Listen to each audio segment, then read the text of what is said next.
Well, it is an absolutely stunning day on the lawn. It is gorgeous August weather. I don't think I could ask for anything better.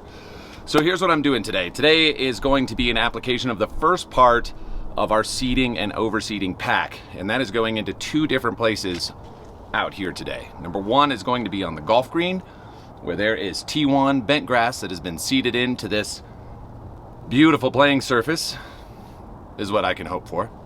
And then I'm actually going to go ahead and start doing my RPR application out here as well. So what you're getting today is a straight seeding video and an overseeding video.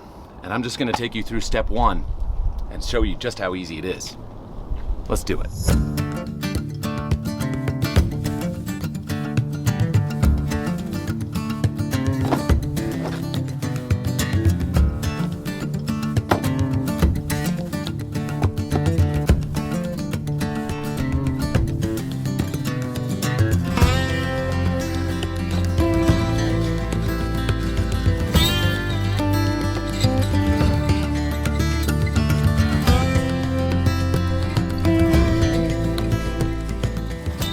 All right, so check this out. And this is gonna shock some of you, I think, because, you know, you've seen me use this thing for how many years now? This dial and spray, and I know that so many people have so many issues with these, and I think about 1 in every dozen works really well. This one has not given me much of a problem, but I am officially retiring that.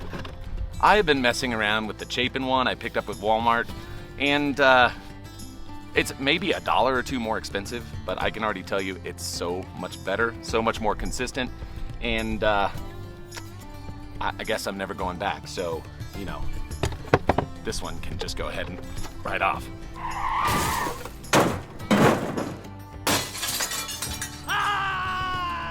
Anyway, now that I'm onto the Chapin, I actually really like the way this thing sprays. Now I'm spraying it with a downward fan. I've messed with it with the regular kind of shower head. That's crap. It also has like a vertical one that kind of sprays upwards.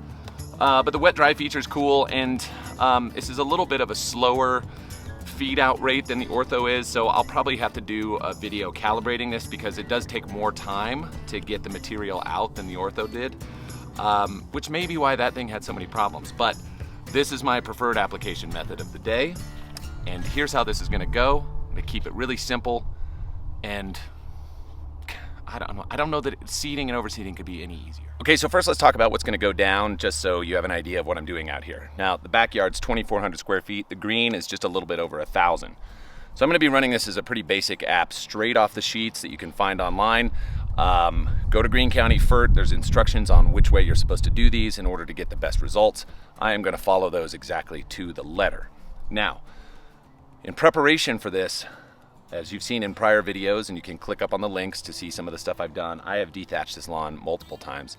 I've mowed it down. I have kind of babied it into what it is right now. And honestly, it looks great. The color is awesome.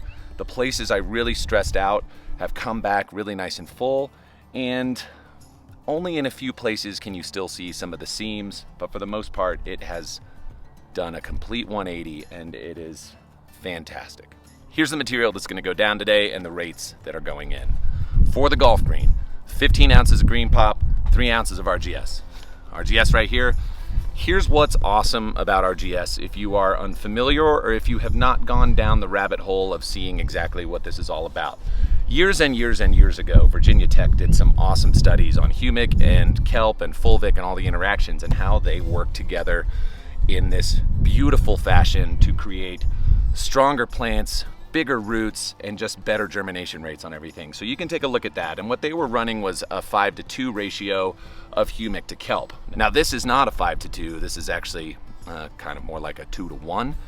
So I went a little bit stronger with the kelp side just because of all the benefits from using sea kelp. So that's actually what this mix is, as well as the fulvic fraction, which unfortunately for us, a lot of the Department of Agriculture's just won't allow that to go on there because of changes in how they see that particular biostimulant. So that's everything about the RGS, which is just rad.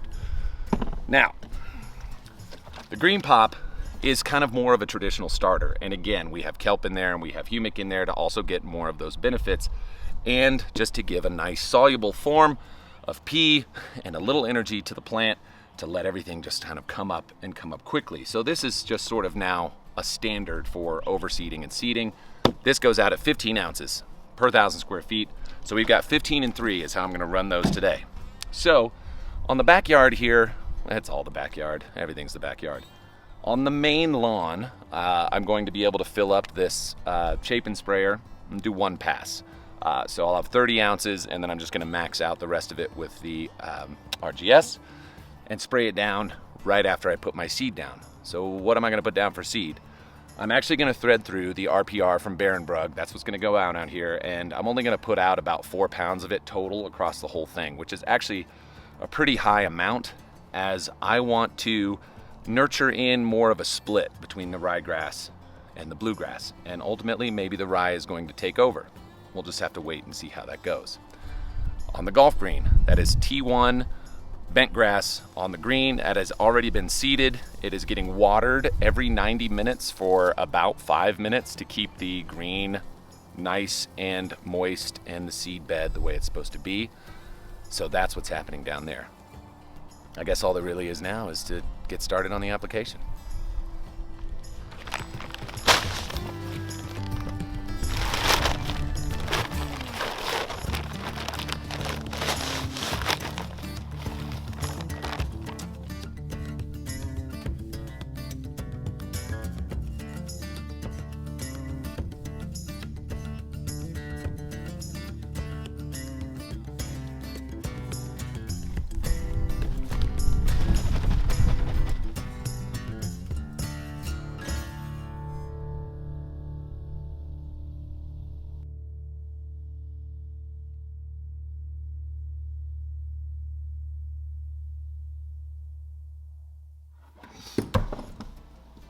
So could that be any more simple? I don't really think so. Like, this is just a few minutes of work to get things done and taken care of and down on the ground and ready and prepped to come up and just look gorgeous. I want to touch on a couple of things about this here real quick, and I think it's really important to note. When we ran through our University of Georgia studies on the Greenepop, we actually did that against some regular starter fertilizers and some other liquid competitors as far as establishing a Bermuda grass green and how long it took to fill in. And you can click right up here and see that video if that's something of interest to you.